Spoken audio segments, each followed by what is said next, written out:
Hello, जय हिंद। मैं शुभम आपका स्वागत करता हूं आपके अपने इस यूट्यूब चैनल पर। आज हम जीके और जीएस के मेक इंपॉर्टेंट क्वेश्चन डिस्कस करने वाले हैं। अगर आपका आने वाला कोई सा भी एग्जाम है, चाहे आर्मी का है, एसएससी है, रेलवे है, एयरफोर्स है, या फिर आप किसी स्टेट लेवल एग्जाम की तैयारी करते हैं, तो इन 22 क्वेश्चंस के आंसर आप सभी को पता होना चाहिए। सभी प्रश्न वेरी वेरी इंपॉर्टेंट हैं और विभिन्न परीक्षाओं में बार बार पूछे जा चुके हैं। तो मैं उम्मीद करूंगा सेशन आपको हेल्पफुल लगेगा। चलिए अपनी क्लास स्टार्ट करते हैं। चलिए, पहला क्वेश्चन है आपके सामने स्क्रीन पर। ड्यूमा किस की संसद का नाम है? जल्दी से सभी को आंसर देना है। ऑप्शन आपके सामने स्क्रीन पर है। नेपाल, स्पेन, रूस या फिर मंगोलिया। तो ड्यूमा जो है रूस की संसद का नाम है। जिन्होंने भी ऑप्शन सी को आंसर दिया है उनका आंसर यहां पर बिल्कुल करेक्ट होगा। क्या सभी ने ऑप्शन सी को आंसर दिया है? चलिए, क्वेश्चन को मैच करते जाना है। मेरे से पहले सभी को आंसर देने का प्रयास करना है। लास्ट में सभी का स्कोर मुझे कमेंट बॉक्स में चाहिए ही चाहिए। क्वेश्चन नंबर सेकंड, किस गैस को स्ट्रेंज गैस भी कहा जाता है? नियॉन, क्रिप्टॉन, जीनॉन या फिर हीलियम? किस गैस को स्ट्रेंज गैस भी कहते हैं? तो आंसर मैच कीजिएगा। क्या आप सभी ने ऑप्शन सी को आंसर दिया है? ऑप्शन सी जीनॉन आपका बिल्कुल करेक्ट आंसर होगा। चलिए बढ़ते हैं क्वेश्चन नंबर थर्ड की तरफ। क्वेश्चन नंबर थर्ड है आपके सामने स्क्रीन पर। Very very important. फ्यूज तार किसका बना होता है? ऑप्शन आपके सामने है। समय चाहिए तो सेशन को जरूर रोकिएगा। फ्यूज तार किसका बना होता है? तो आंसर मैच करेंगे। अगर आप सभी ने ऑप्शन सी को आंसर दिया है, टीन और शीशा, तो आपका आंसर बिल्कुल करेक्ट होगा।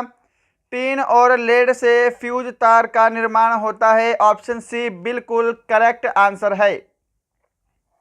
चलिए बढ़ते हैं क्वेश्चन नंबर 4 की तरफ। निम्न में से कौन सी झील महाराष्ट्र में स्थित है? जल्दी से सभी को आंसर दीजिएगा।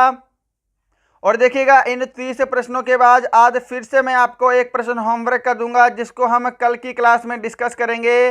तो इस होमवर्क को भी सभी को कंप्लीट करना है। होमवर्क सभी को लेकर जाना है। यहाँ पर जल्दी से आंसर दीजिएगा। कौन सी झील महाराष्ट्र में स्थित है? तो ऑप्शन डी अगर आपने आंसर दिया है, लोनार झील, तो आपका आंसर बिल्कुल करेक्ट होगा। इसी के साथ आपको कोलेरू झील का पता होना चाहिए। कोलेरू झील कहाँ पे है? आंध्र प्रदेश में है। चिल्का झील सभी को पता है, ये कहाँ पे है? ओडिशा में है।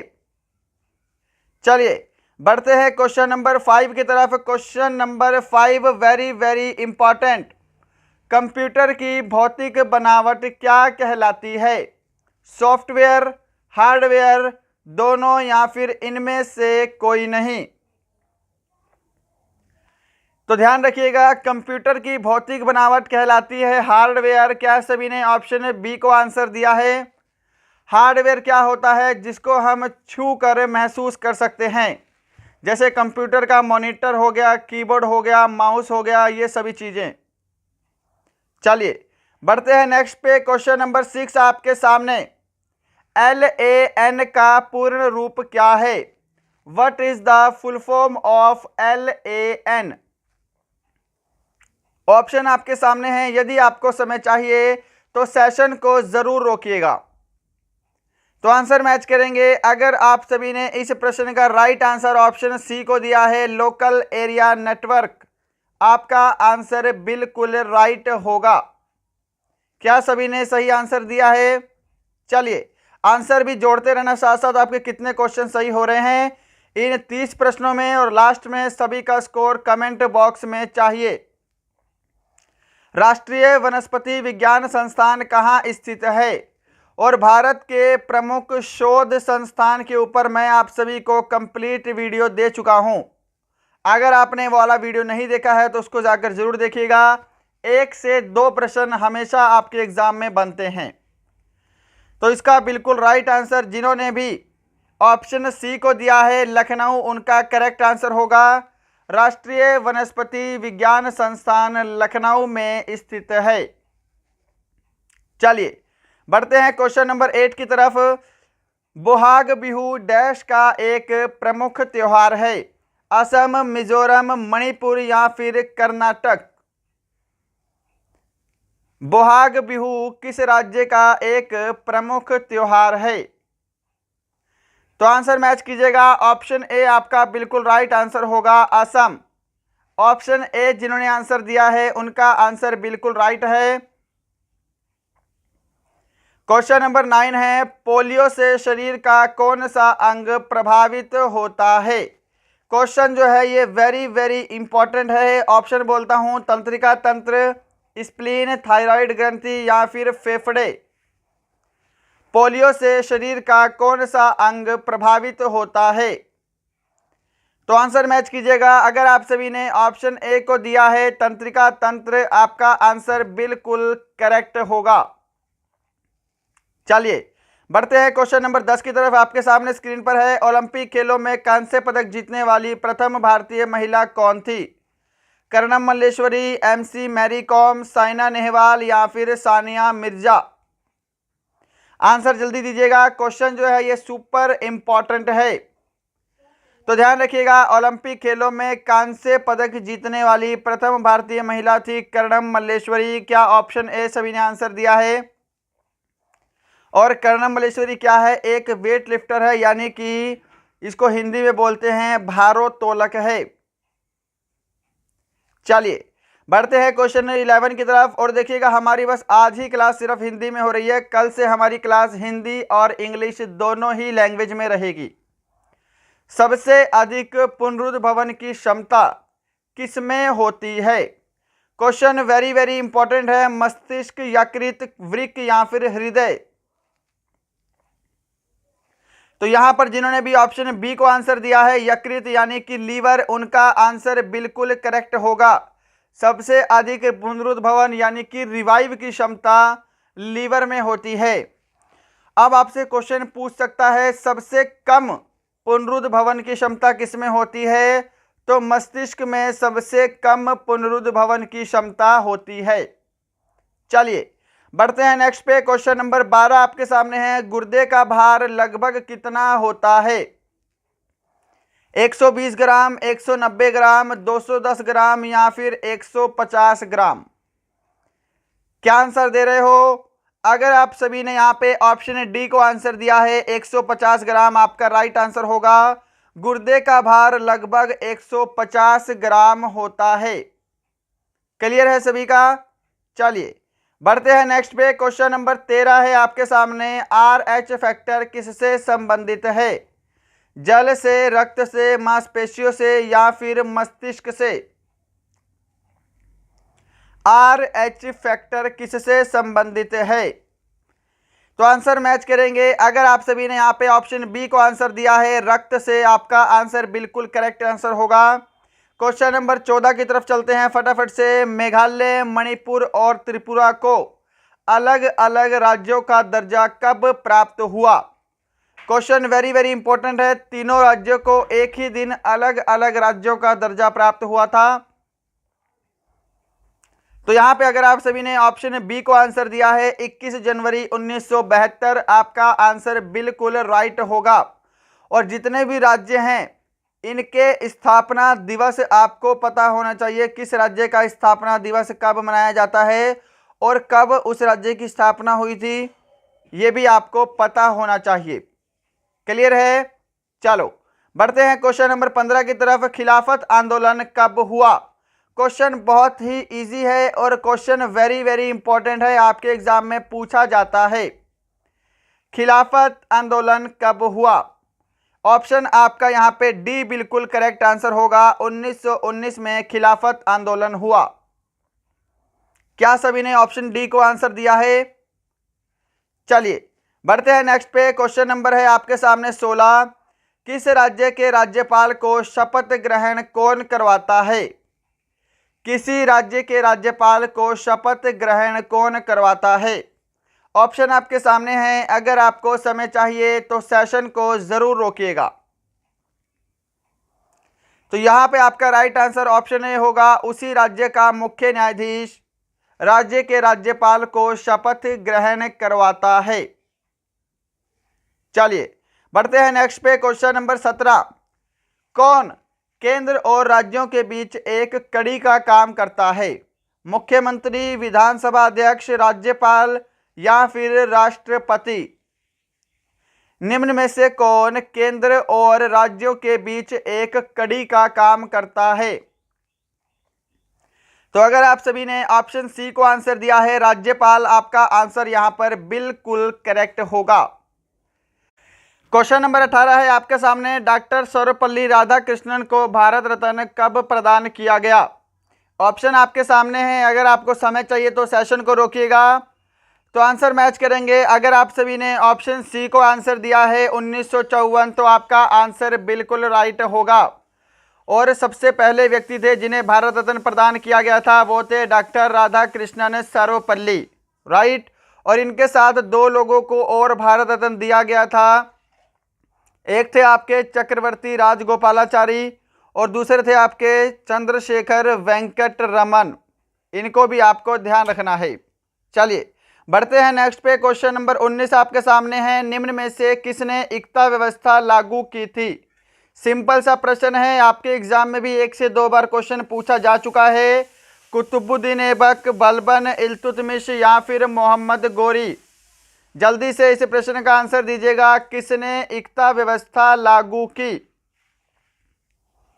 तो यहां पर जिन्होंने भी ऑप्शन सी को आंसर दिया है इल्तुतमिश, उनका आंसर बिल्कुल करेक्ट होगा। आंसर सभी को मैच करना है। लास्ट में सभी का स्कोर मुझे कमेंट बॉक्स में चाहिए ही चाहिए। बढ़ते हैं क्वेश्चन नंबर 20 की तरफ। क्वेश्चन नंबर 20 है आपके सामने, जेंद अवस्था किन लोगों का प्रमुख ग्रंथ है? तो आंसर मैच कीजिएगा। ऑप्शन ए आपका बिल्कुल करेक्ट आंसर होगा। जेंद अवस्था पारसी धर्म के लोगों का प्रमुख धार्मिक ग्रंथ है।